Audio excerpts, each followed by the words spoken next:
Inscribed angles intercepting arcs theorem.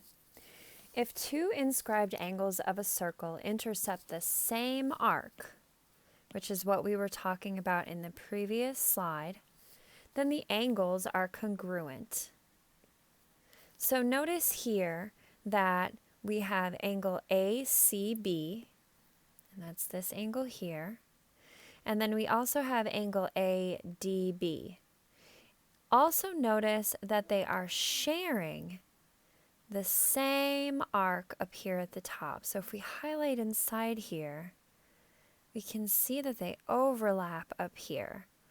And they share this same arc section here.